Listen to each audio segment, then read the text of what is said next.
Good morning. How's everybody? Great. Enthusiasm, that's what we want. All right, we did a little change. Marks is gone, so we play when Marks is gone. We didn't do a welcome. We thought let's just roll with 3 songs, and the worship team, where did Dare go? She went down to kids? Okay, they did awesome.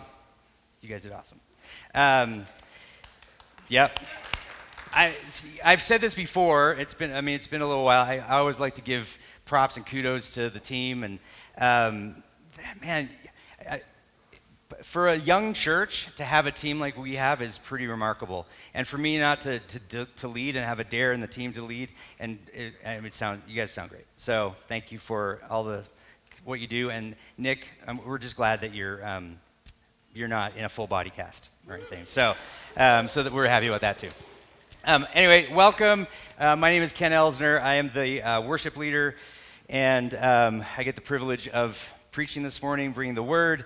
And we are in John. We're quickly coming to the end of John, which is awesome because we've been through some great stuff, but we're getting to kind of some of the really key stuff. And today is a really key passage. So I'm going to ask you a question. And this question is not, it's for a frame of reference. It is not to embarrass anybody or anything. It's more of a frame of reference. Who here has not heard the crucifixion story or heard about the crucifixion? Anybody? No? That's what I figured. Okay. That's good. It's a good frame of reference for me. Let me just say this. We're in John 19. It is the story of the crucifixion. And I'm just going to say this, that the crucifixion was necessary. Okay? That's one of the big ideas. The crucifixion was necessary. And you're kind of like, well, duh, Ken. Like, we're Christians, and we kind of get that. So this is kind of one of my thoughts around and where we're kind of going this morning. To me, when I read the scriptures and I look at what it looks like to be a follower of Jesus, there are 3 key moments in history, in Christian history, that kind of define who we are. Are they up there? Oh, dang it. That's okay. I was going to see if you knew, but they're already up there. So I talked about everything except for that slide. Okay, so it's already up there, so you know. So the 3 key things that without them, it'd be kind of like, what's the point, right? It's the birth of Jesus. Today, it's the death of Jesus, and then next week, it's the resurrection of Jesus. Without those 3 events, we would not be here. We wouldn't be gathering. Millions and millions, a billion people around the planet wouldn't be meeting on Sundays wherever they were in time zones, or Saturdays or whatever. It would be what's the point, right? So when you think about 6,000 years of history, all of it is really important. And so I want a little disclaimer to go. Please don't post on social media that Ken only thinks that there are only 3 key events in church history that matter, and the Old Testament doesn't matter. It's not what I'm saying, because some pastors have said similar things, and then they get, in a lot of trouble. I 100% believe in the Old Testament, and it's super key, because the Old Testament, if you understand the Old Testament, you've read the Old Testament points to Jesus. That's the point, right? Jesus, or God the Father, through the Old Testament, my wife Chris and I have these conversations a lot around kind of, you get into the Old Testament, we read the Bible, we try and read the Bible every year and different translations, and you get through the Old Testament and you go, man, God was patient. Right? You read and you're like, Israel was like, we love you, God. We don't love you. We love you, God. We don't love you. And God is like, I'm just going to keep on. Yeah, he allowed them to get into slavery. He allowed them to wander the desert for 40 years and do all those things. But Israel kept on like loving God, going away, loving God, going away, loving God, going away, just for 4,000 years. And God was patient. And the whole point of God's patience was through the prophecies about the Messiah and about Jesus was going, all of these thousands of years of history is to point to the events that happened with Jesus for us, right? So this morning we're in John 19. We're gonna read John 19, but I'm not. I think I said this the last time I preached. I'm not an exegetical preacher. I'm going to read it, and then I'm going to tell you kind of where we're going to go. So if you want, it'll be on the slides or on the screens. I'm going to pull up my fake Bible, and the reason I'm pulling up this Bible, my iPad, is just wait. I get the thing. Do you love the Bible? I'm like, yes, but I'm not going to review it right now. It's a little. I don't have time to do that. The reason I'm doing this on my iPad is because I can't see, and I went to go find several Bibles, and they're all really fine print. I just went in to get my vision checked. This is the old people problem. It's worse, and so I need this so I can read it. Okay, so fake Bible. If you need a real Bible, there are in the pew backs. So starting in verse 1, we're just going to read through this, and then I'm going to kind of give you an idea of where we're going to head for the rest of the morning. So this is John 19. Then Pilate had Jesus flogged with a lead-tipped whip. The soldiers wove a crown of thorns and put it on his head, and they put a purple robe on him. "Hail, King of the Jews," they mocked, as they slapped him across the face. And I don't know, let me just pause there. I don't know if you've seen the Passion of the Christ. If the little younger kids, probably not, but has anybody ever seen the Passion of the Christ? Okay. I want you to think through the torture scene of that movie. I remember the first time I saw it, we were in the theaters when it came out, and I don't know if you were traumatized by it, but I know that I was. Because the accuracy of what happened to Jesus was like on full display in that movie. When you start thinking about the whip and the cat o' nine tails and the pieces of metal that were in the whip, and they literally were shredding his body as they whipped him, and it's horrific. Okay, so let me put that in perspective of what as I'm reading this. So then, verse 4: Pilate went outside again and said to the people, "I'm going to bring him out to you now, but understand clearly that I find him not guilty." Then Jesus came out wearing the crown of thorns and purple robe, and Pilate said, "Look, here's the man." When they saw him, the leading priests and the temple guards began shouting, "Crucify him, crucify him." And he's like, "Take him yourself and crucify him," Pilate said. "I find him not guilty." And the Jewish leaders replied, by our law, he ought to die because he called himself the Son of God. When Pilate heard this, he was more frightened than ever. He took Jesus back into the headquarters again and asked him, "Where are you from?" But Jesus gave no answer. "Why don't you talk to me?" Pilate demanded. "Don't you realize that I have the power to release you or crucify you?" Then Jesus said, "You would have no power over me at all unless it was given to you from above. So the one who handed me over to you has the greater sin."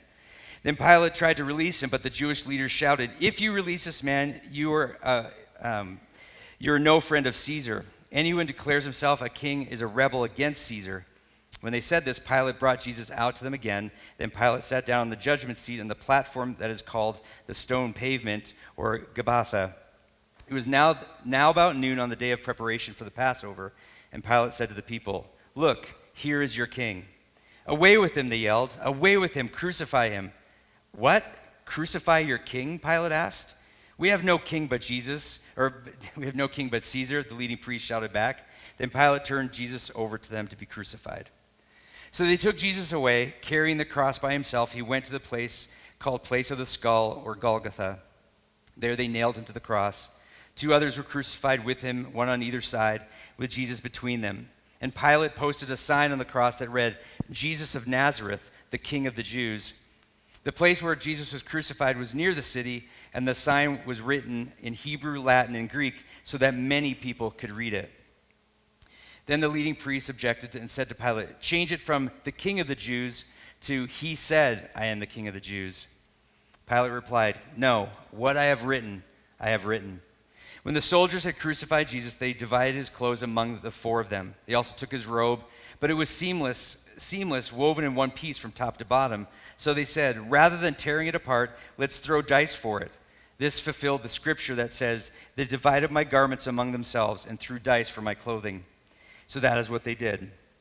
Standing near the cross were Jesus' mother and his mother's sister, Mary, the wife of Clopas, and Mary Magdalene. When Jesus saw his mother standing there beside the disciple he loved, he said to her, "Dear woman, here is your son. And he said to his disciple, here is your mother. And from then on, his disciple took her into his home. Jesus knew that his mission was now finished, and to fulfill Scripture, he said, I am thirsty. A jar of sour wine was sitting there, so they soaked a sponge in it and put it on a hyssop branch and held it up to his lips. When Jesus had tasted it, he said, it is finished. Then he bowed his head and gave up his spirit. I'm going to just point out just really quickly here, because I'm not really going to talk about this specific, like verse 28 in my message, but just the fact that he said, I am thirsty. There's a lot of conversation. There's been a lot of conversation around it, but at the very basic level, his statement of being I am thirsty, literally he was thirsty, and it shows, it reveals his humanity. And so, because all of us, any of us going through what he went through, would be thirsty, would be dehydrated, would be like the energy going to go through the torture that he went through, the days that he'd been going leading up to the crucifixion. This was showing his humanity for us. That he wasn't, we know he said that he could have called down a legion of angels and they would have taken him away. But he didn't do that. He needed to go through the crucifixion. He needed to die in order to save us. So it's just, he's showing his humanity. And there's a fly buzzing around me. That's awesome. It was the day of preparation, and the Jewish leaders didn't want the bodies hanging there the next day, which was the Sabbath, and a very special Sabbath, because it was Passover week. So they asked Pilate to hasten their deaths by ordering that their legs be broken. Then their bodies could be taken down. So the soldiers came and broke the legs of the two men crucified with Jesus. But when they came to Jesus, they saw that he was already dead, so they didn't break his legs. One of the soldiers, however, pierced his side with a spear, and immediately blood and water flowed out. This report from an eyewitness. This report is from an eyewitness giving an accurate account. He speaks the truth so that you may also continue to believe. And these things happen in fulfillment of the scriptures that say, "No, not one of his bones will be broken," and they will look on the one they pierced. Afterward, Joseph of Arimathea, who had been a secret disciple of Jesus because he feared the Jewish leaders, asked Pilate for permission to take down Jesus' body. When Pilate gave permission, Joseph came and took the body away. With him came Nicodemus, the man who had come to Jesus at night. He brought about 75 pounds of perfumed ointment made from myrrh and aloes. Following Jesus' Jewish burial custom, they wrapped Jesus' body with the spices in long sheets of linen cloth. The place of crucifixion was near a garden where there was a new tomb never used before. And so, because it was the day of preparation for the Jewish Passover, and since the tomb was close at hand, they laid Jesus there. Father, I thank you for, there's so many things to be thankful for, but obviously what you allowed your son to go through for us is immeasurable. For all of eternity, we are indebted to what Jesus did, because without his death, and then as we talk next week about his resurrection, it would be, what's the point? We'd have no hope. We'd have no purpose. And so we're so thankful for what you allowed your son to do for us. It's what we needed. And we're just thankful. And we just give the rest of our morning to you. May the words that come out of my mouth, Lord, be yours and not my own. And we just give it all to you in Jesus' name. Amen. So let me give you a little bit of, you probably know some of this, but some historical context into Jesus the Messiah, okay? Many historians say there are over 300 prophecies, Old Testament prophecies concerning the Messiah, and around 55 are specific to Jesus, who we know as Jesus Christ. They talk about, those 55 talk about his birth, talk about his death, talk about his resurrection, and some also talk about what he was going to be doing with what we know now as the church, or the gathering of the saints. If you haven't thought or heard about the likelihood of even one prophecy, so let me back up a little bit. A prophecy is something that a prophet says that is about something that's going to happen in the future. And there were kind of in the Old Testament, there were high kind of, there was high punishment, or severe punishment for a prophet or prophetess who spoke something about something in the future, and it never came to pass. What happened was they would get stoned to death.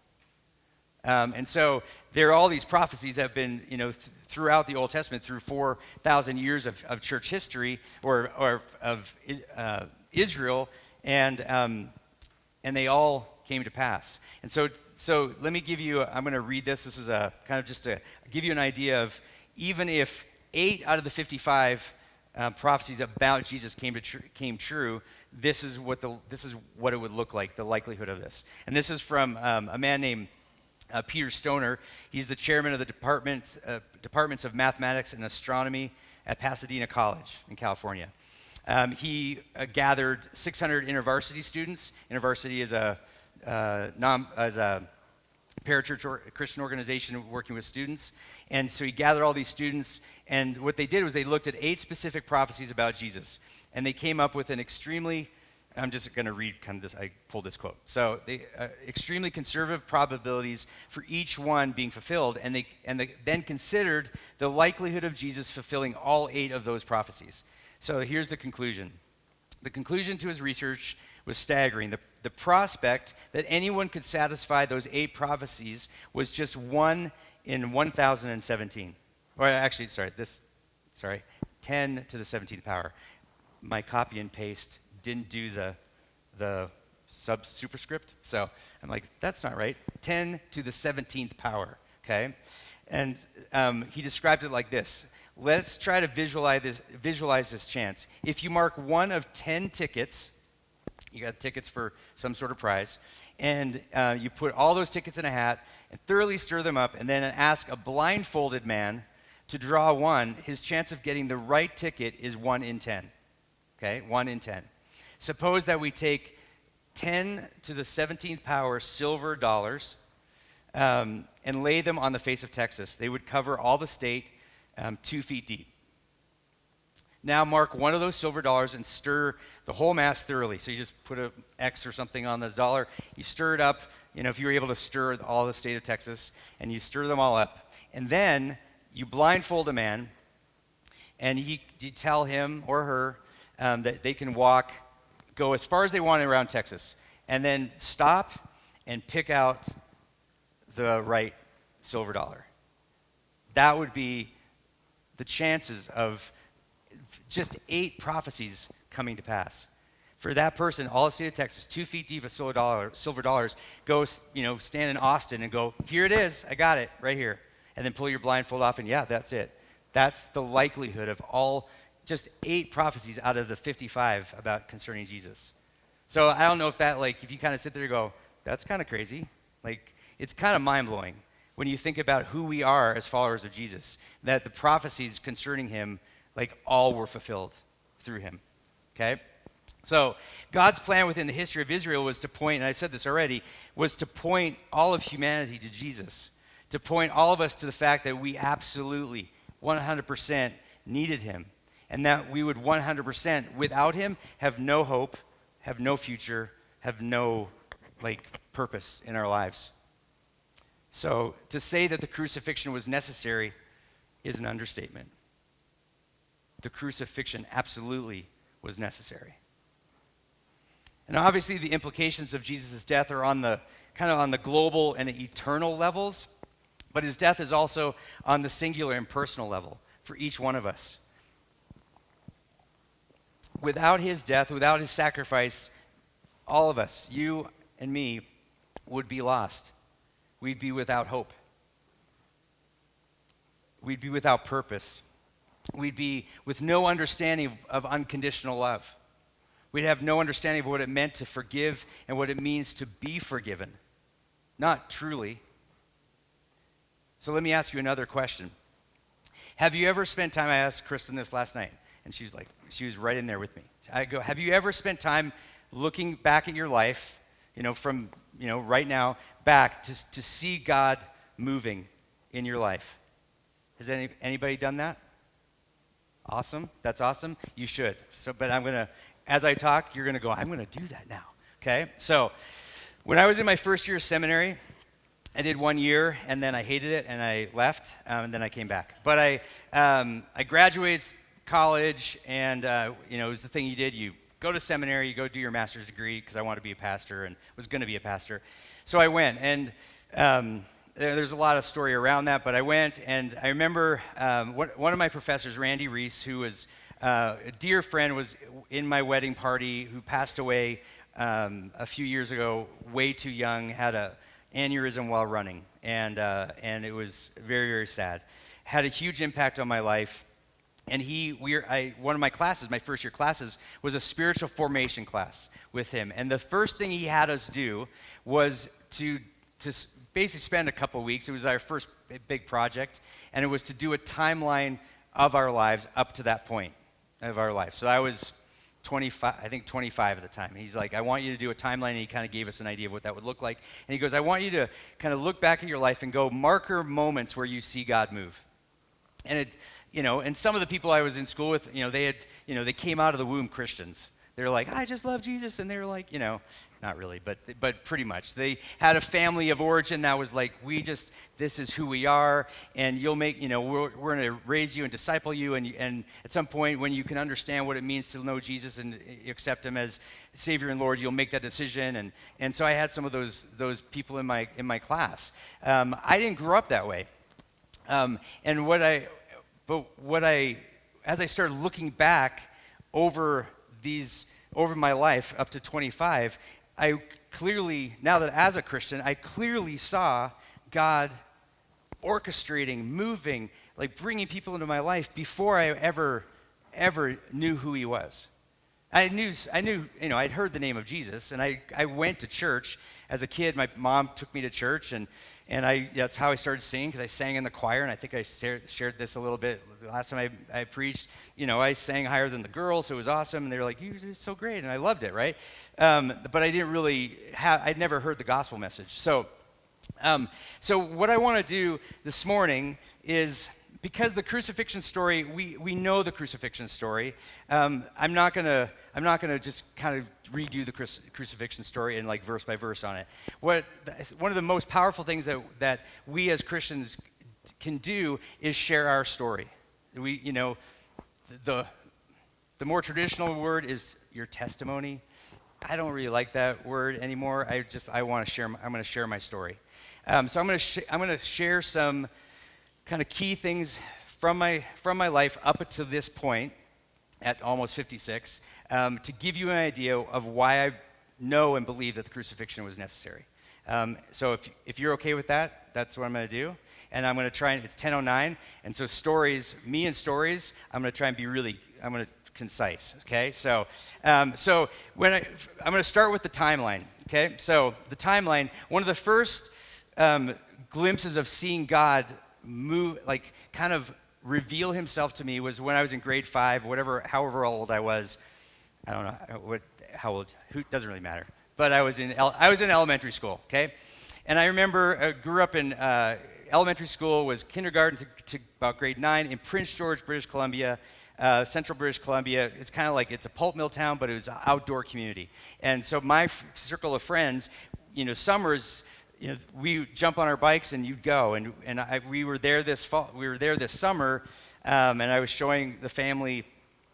I used to ride my bikes and jump in our bikes, and with our banana seats and all that stuff, all these trails, and we'd go and just go explore and go fish and do all these things. One of my good friends, their parents owned the hardware store in downtown Prince George, which is where you get all your outdoor gear. And I remember starting 5th grade, our vice principal, I don't remember my teachers' names. I was telling that to Kristen. She's amazed. I don't remember teachers. But I remember my vice principal of that year. His name was Mr. Hebert, and he'd been there for a few years, and he knew my group of friends. And I remember starting the school year, and he came to to us, and he goes, "Hey guys, I fly fish. I know you guys are outdoorsy and you fish and stuff. Would you want to learn how to tie flies?" And we're like, "Oh man, that would be awesome." And so for the next semester, from the fall through Christmas, once a week, we would spend an hour, 2 hours with him at the school, and he taught us how to tie flies. And, we got, our vices and got feathers and all the different things, and taught us how to tie flies. And I remember when I was doing this whole timeline thing, now that I had been a Christian for a few years, it was my first glimpse of what it meant to be mentored or discipled. I'd never had anybody in my life take an interest in me and speak words of encouragement. He wasn't telling me Jesus loves you, because I don't know if he was a Christian. But what he did was he spoke into my friends and I, and he encouraged us. And he said he saw value in us, and I remember that clearly. That was a marker moment of my life. Going, I want to be like that to other people and to kids and teenagers or whatever. So that was a key moment. Fast forward a few years, and I lived in Prince George for a bunch, over 10 years, and my dad got a transfer to Alberta, just to a suburb of Edmonton, Alberta, called St. Albert. And I'm starting grade 10, and I didn't know anybody. And I'm kind of from Prince George is a blue collar town. So I'm like in my Sears Toughskin jeans, because my mom worked for Sears. If you don't know what Toughskins, go search those up. Those of you my age, yep, they're awesome. Slash, they're not. And so I show up in Edmonton, and it's like 750,000 people, and it's like it's the 80s, and it is full out preppy, everywhere, right? Everyone's preppy, and so I get there, and I'm in my Toughskins, and my mom thankfully understood and was like, I'll go buy you like Levi 501s, I'll get you a polo shirt, button-down polo shirt, and all those things. And so I remember starting to get to know people, and I remember this one guy, his name was Dave, and he had just moved from Calgary, and we kind of hit it off, and I liked him, and he liked me, and we just hung out. And I remember being at his house one day, and he was, we had music playing. I'm like, oh, what's this? What music is this? And he goes, and it was a song called Judas Kiss. I'm like so dating myself, but those of you that are old like me, a band named Petra. There's this band called this Christian band from the 80s or the 90s, and it was this song called Judas Kiss. And it was just, I'm a musician, so like I was drawn to the music, and didn't really realize that it was, I didn't know there was such thing as Christian music at the time, and no one really did. And so I was like, oh, that's really cool. And so we hung out, and he had other bands and other artists, Michael W. Smith and Amy Grant and all these, and I was like, oh, that's really good music. And I remember him one day going, hey, would you want to come to church? And I'm like, and we had kind of stopped going to church at that point. And I'm like, oh, what church was it? Or what church is it? And I didn't know really what the differences were. And he goes, well, it's Pentecostal. And so I'm like, well, let me go talk to my parents. And I go talk to my parents, and my mom's like, you don't want to do that. They roll around in the aisles. It's pretty crazy. And I'm like, okay, I'm not going to do that. So I bowed out from that. But that moment, that journey with Dave was one of my first experiences with a evangelical born again Christian. I see that now, where he wasn't like, come on, you need to come to church, you need to know Jesus. He just was like, hey, if you want to, he's a teenager, so teenagers, we tend to not be very confrontational or whatever. And but he just was like, just a genuine, had a care for me, and I remember that in my life, and I see this marker point in my life. And then another one. This is a key one. So I'd had these moments, growing up, and then kind of 17 to 18. I graduated when I was 17, because I was a young kindergartner, and graduated. And one of the things I struggled with as a kid was the need to be wanted, the need to be liked, the need to be accepted. And so, in order to be accepted and to kind of appease my friends, I started stealing stuff from the places I worked. I worked at a sporting goods store, and I would steal stuff for them. Go, hey, I'll get you a tent, I'll get you a sleeping bag, and I would steal and everything. And I'm not the brightest criminal, and so I got caught a couple of times because I'm not very bright. And then when I was 18 in Alberta, drinking age is 18. This was kind of the icing on the cake and the shift in my life a little bit. We were out one night celebrating one of our friends making the junior national track and field team for Canada, and we were like celebrating. He just turned 18. We're like, let's go drink. And so we went out, and I was the designated driver. And long story short, I did drive 100% like drunk, blackout drunk. And we were talking about that, I think that last night. I don't remember anything other than pulling up into the suburb, the suburb that we were living in, to the one stoplight that was across the street from the police station, pulling up to that about 2 in the morning. None of my friends were with me, don't know where they ended up, puking my guts out at the green light, because I was really drunk, and the police officer came behind me, comes over, do you need help, son? I'm like, yes, please. And I got arrested and got a DUI. And that was when I was 18. And all of that kind of came to a head in my 18th year, where all these charges and things were coming against me. And in that year, God had placed where we lived right next door to a young family who were Christians, who were, for 2 years, were praying, didn't know, but were praying for our family and praying for me, because I would hang out with I would babysit their little girls, and when all this happened when I was 18, my parents were in Europe visiting family, and I would go take care of the house because, back up a little bit, because of all the things that I did, my parents didn't trust me to be in the house for a summer, so they put me in a halfway house.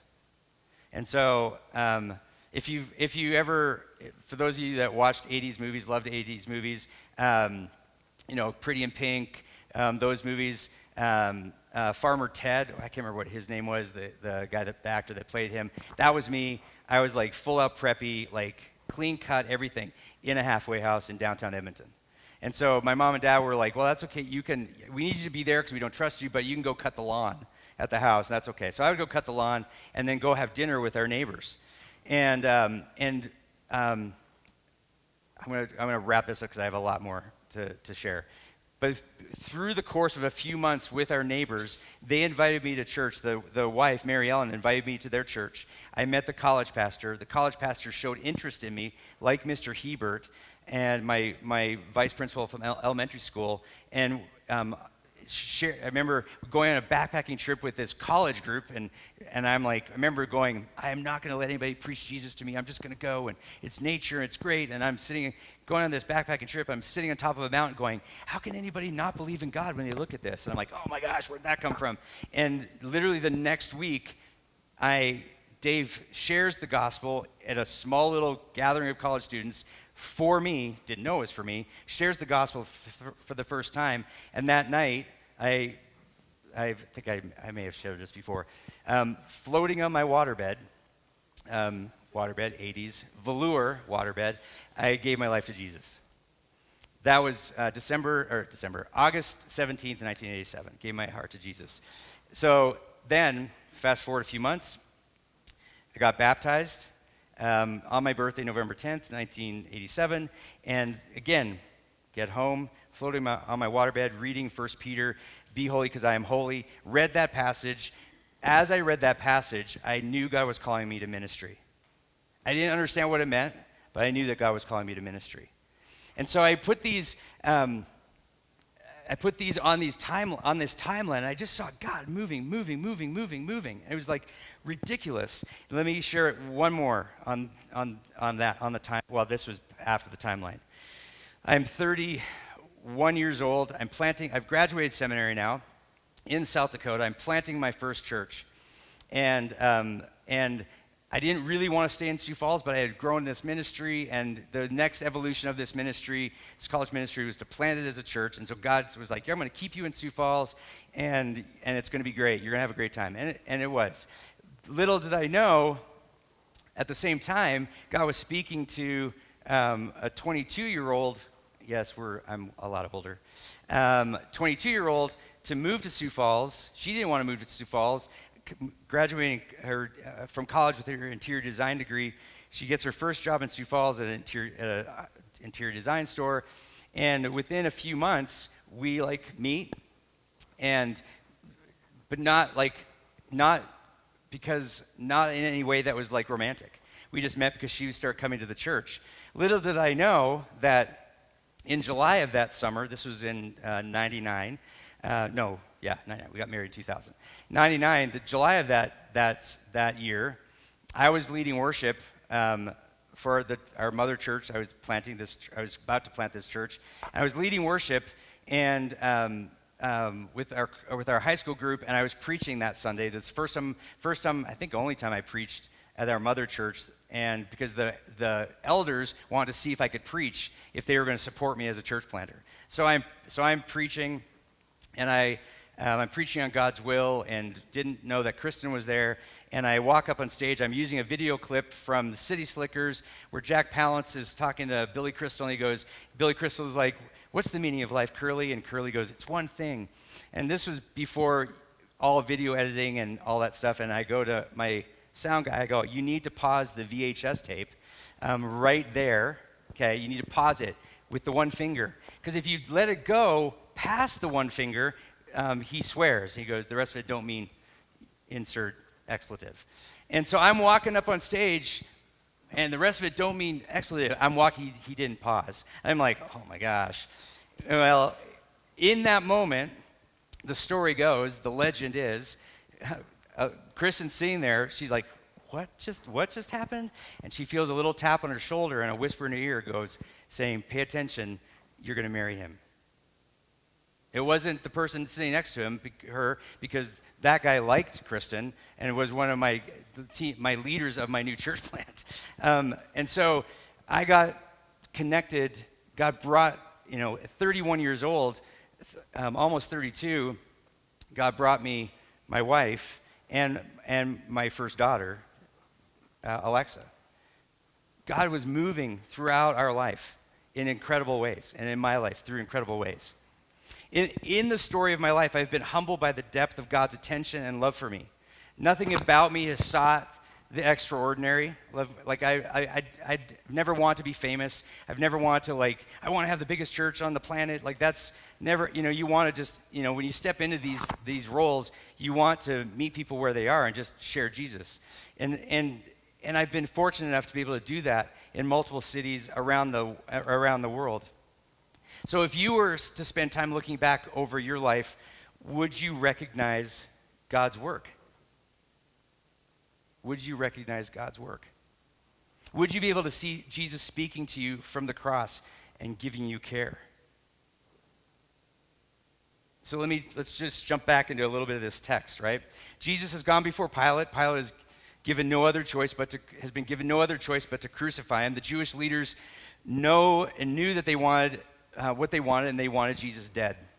We know the story. We know the torture, the brutality, the inhumanity of what was done to Jesus, all of which was foretold. All of it was prophesied about, which is mind-blowing. And I'm going to do a little aside here, because I've wrestled with these concepts my whole Christian life. There's the word predestination or predestined, and then there's free will, right? Those are just things that, they're in Scripture, but they're theologies that are essentially man-made. And I read the prophecies of Jesus, and I don't see how you can't go predestination is a real deal. But then at the same time, I look at my life, and I got to make choices too, right? So it's super complex, super confusing, but all of this stuff about Jesus has been foretold and spoken about. But despite his torture, despite the agony, he's on the cross. He's gone through all this brutality. Despite all of that, he is on the cross, and what does he do? Look at verses 25 through 27. Standing near the cross was Jesus' mother and his mother's sister, Mary and Mary Magdalene. When Jesus saw his mother standing there beside the disciple he loved, he said to her, "Dear woman, here's your son." And he said to this disciple, "Here is your mother." And from then on, the disciple took her into his home. From the cross, from the instrument of his death, Jesus is still Jesus, and he's looking at his best friend. He's looking at his mom, and he's going, "I'm going to take care of you guys because I love you, and I know you're in pain, and you're going to be in pain. You don't want me to go, and I'm going to care for you." And they give each other to each other. If that doesn't make you, literally goosebumps. Literally, I want to cry. Because that is Jesus. That is who we sing songs to, when we sing songs like King of Kings, like that's Jesus.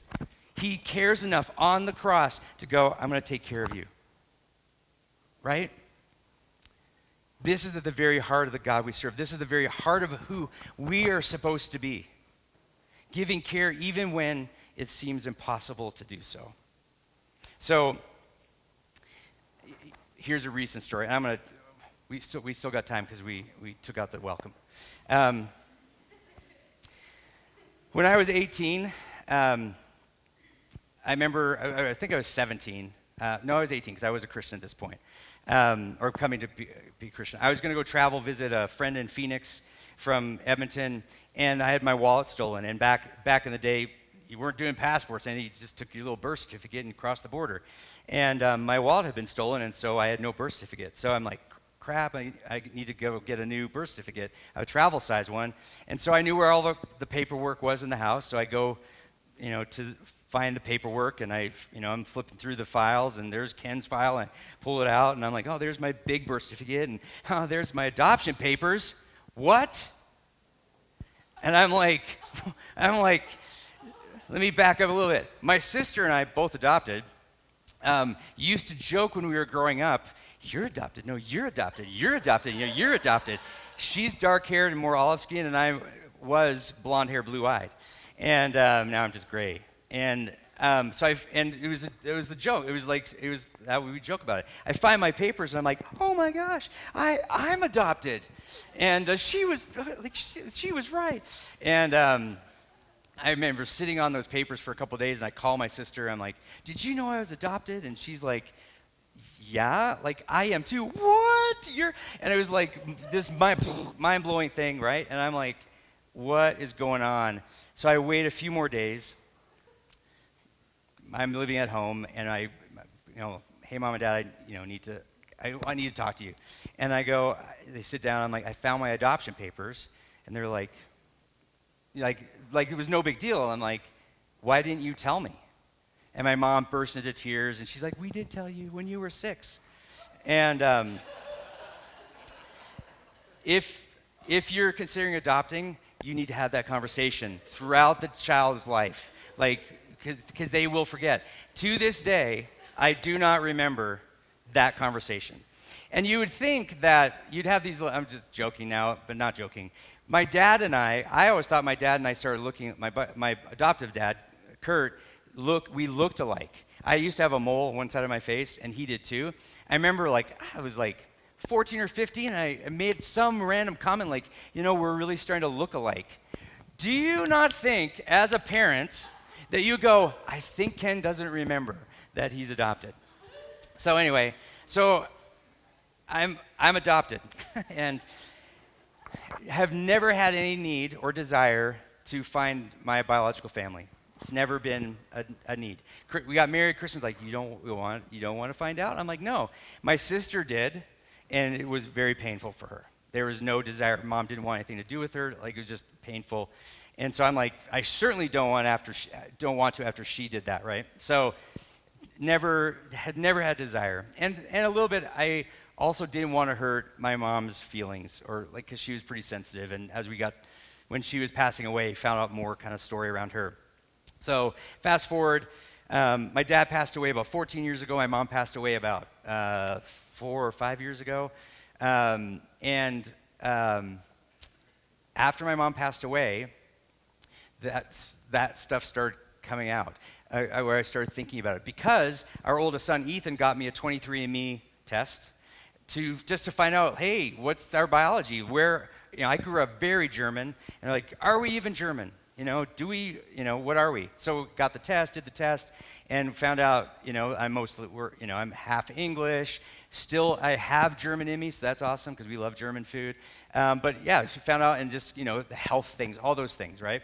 And so about 3.5 years ago, I was over at my brother-in-law's house, and he has, from his first marriage, has a son, and he did the 23andMe, and for his son to find all the history. And he was like, hey, you did 23andMe, didn't you? And I go, yeah. He's like, have you ever clicked on the friends and family tab? And I'm like, I don't know what that is. And I literally had just I looked at the 23andMe page, my page, like a couple weeks before, and I'm like, what's that? So we went in the house. He showed me, I go, what is that? And he goes, well, you can click on this, and if you have family members, like DNA family out there, and they've clicked on it and opted in, you'll instantly see them.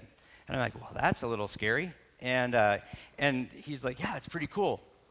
And I'm like, oh, I wonder if I should do that. And so I'm like, I tend to let's just dive in and do it. So I did. Yeah, I clicked the button, and it immediately pulls up a warning. Do you really want to do this? Like, essentially, because bad things could happen, right? Like, people don't want to know you. And I'm like, yes, I want to do it. And then another warning. Are you sure you want to do this? I'm like, yes, I want to do that. I did it, and instantly, half-sister.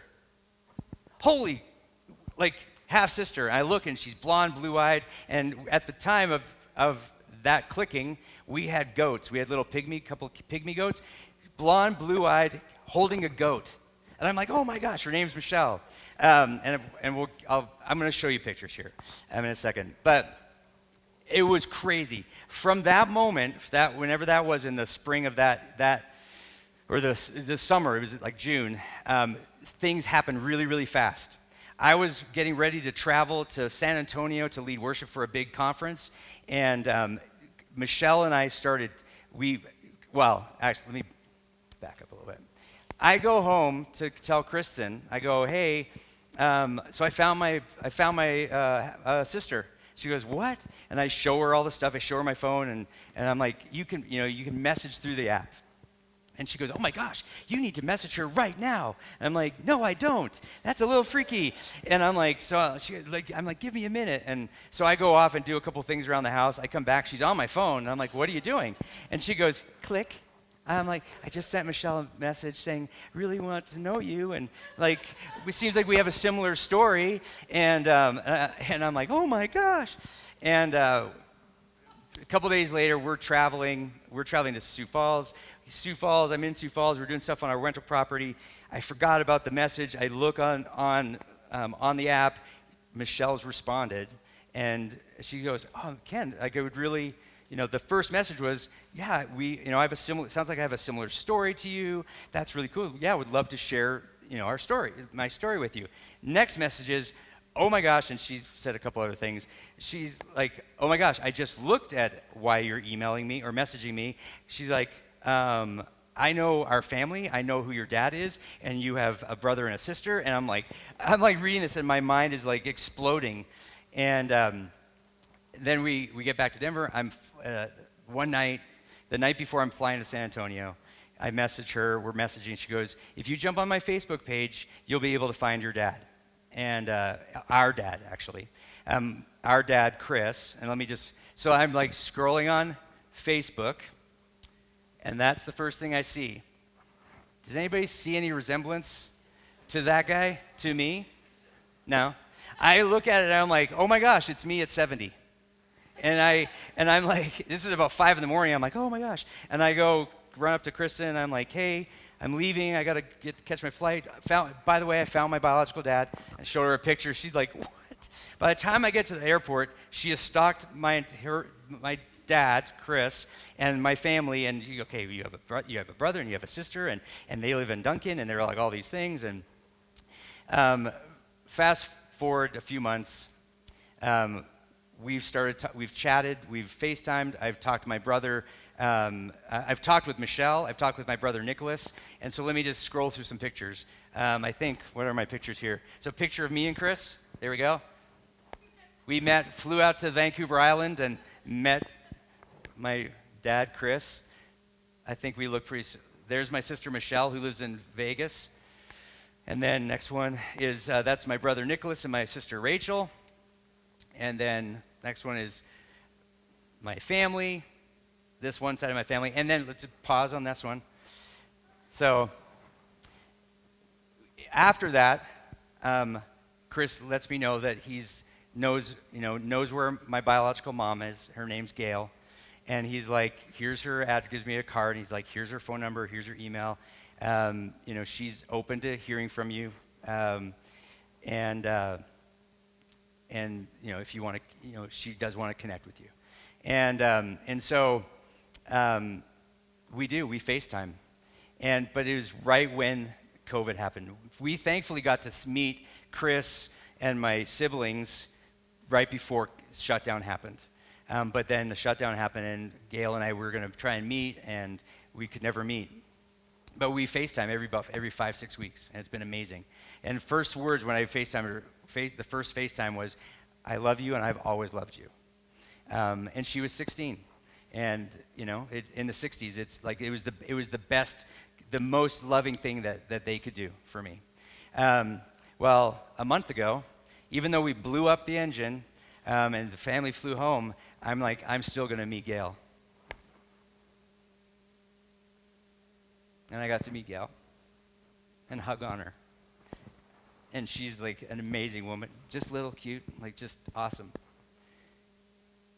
This crazy story about all of that is I didn't know that I really wanted a family. I grew up in a very small family. My sister and I actually don't really talk anymore. We haven't talked in 2 years.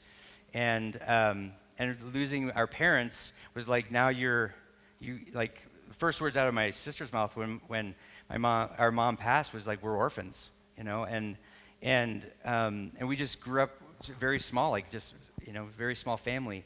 And then this happened, and I didn't know the need and the desire that I had in my heart to be part of this larger family.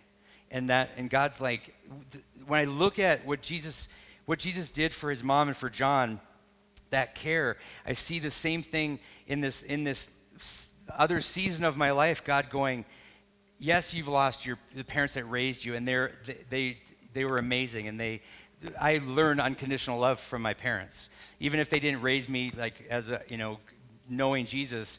I experienced that from them, but when they passed away, then this experience with this biological family is Jesus from the cross going, guess what I'm going to give you? I'm going to give you another family to love on you and to care for you. And the crazy thing about my dad's side of the family is that 25 years ago, they knew about me. They met Michelle, and then they found out about me. And so for 25 plus years, they've wondered how would they find me. And so 4 or 5 years, I think about 4 years ago, Nicholas and Michelle, Nicholas went on Ancestry.com and Michelle went on 23andMe, and they're like, hopefully one of these we will find him. So for 25 plus years, they've been trying to find me. Like, that's God. That's Jesus reaching down to the cross going, Ken, I know you're grieving. I know you miss your mom and dad. But you know what? I'm going to give you this. And then to meet Gail was like, that's 4 years, almost 4 years of just waiting and waiting and waiting to finally hug her and to meet this woman. So here's what I know. We're going to kind of wrap this up here. At nearing 56, my life has a whole lot of story left to be written. I don't go, I'm 56, it's over, right? I'm like, it has there's so much more. There's this whole other chapters about to be written. And so many opportunities to see Jesus reaching down from the cross and giving me care and giving my family care. And you know what else? The cool, amazing thing is, this isn't just my story. The same thing is with you. He sees you, recognizes you, loves you with such deep affection, and is reaching down from the cross to give you care and to meet you where you are. And I don't know what that looks like. I never thought, I had no idea that this whole family thing, that was part of my story. I had no idea. He's speaking truth. He's speaking purpose in each one of your lives. And the thing is, can you see it? Are you open to seeing it? So as I look back at my life, as I look back at 23 years of an incredible marriage, 4 kids, like multiple states, crazy adventures heading up and breaking down in Homer, and just all these crazy opportunities, the only emotion and posture that I can think that is appropriate for my life is the posture of gratitude. So if I'm going to wrap it all up and go, crucifixion was necessary, our response is gratitude is necessary. Gratitude is necessary. And so I would ask the kind of wrapping things up with this is like, what's your posture? When you look at your life or you look at your marriage or kind of where the trajectory of your life is going, what's your posture? Is it one of gratitude? Can you see God in the midst of your timeline? My heart would be for all of us is that we would come into a heart and a posture of gratitude. They're going to sing Gratitude by Brandon Lake, which has been one of my favorite songs this year, because that has to be our posture. Even in the midst of the pain, even in the midst of brokenness, even in the midst of like disappointment, discouragement. When we broke down in Homer and we figured everything out, and I was leaving the family to jump into an Uber to go catch a plane from Anchorage back here, and I was driving away with a U-Haul truck and trailer. I was in tears. I was so disappointed. But you know what? We got to experience amazing things. God showed us incredible beauty, incredible wonder. We got to experience stuff as the four of us just being a family. And He got to bring us home here. This spring, like last year around this time, I would have never acknowledged that I would be on staff leading worship with you guys and partnering with Marcus and helping do a church plan. I was done like staffing churches. I kind of wanted to do my own thing. And you know what one of the greatest joys has been this spring? You. Heart of gratitude. That's all I got.